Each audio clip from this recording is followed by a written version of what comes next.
Visiems geros dienos. Šiandieną pasidarysim tokius azijietiškus šašlykus su ryžiais. Užsidedam ryžius. Sustiprinam svogūną.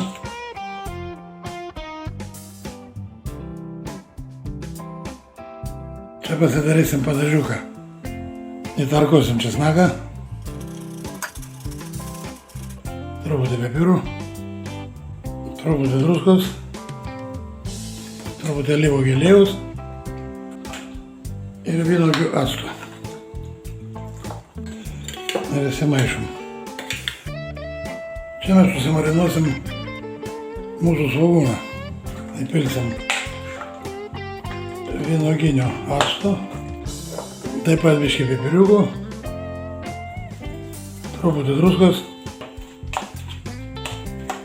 Pilsim vandens. Truputį ką skiesų. Ir dabar paliksim. Dabar pasidarysim faršą. Mūsų azijietiškiam šašlykam. Prieskonius. Taip pat įkulsim vieną kiaušinį.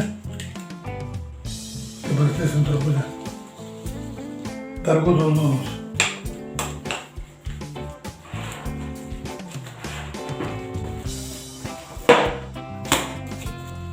Ir dabar darom tokius faršinius šašlykus.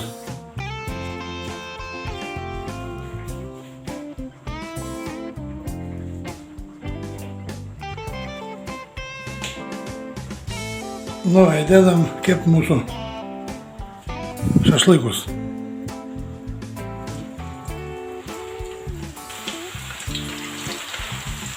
Čia galim versti jau.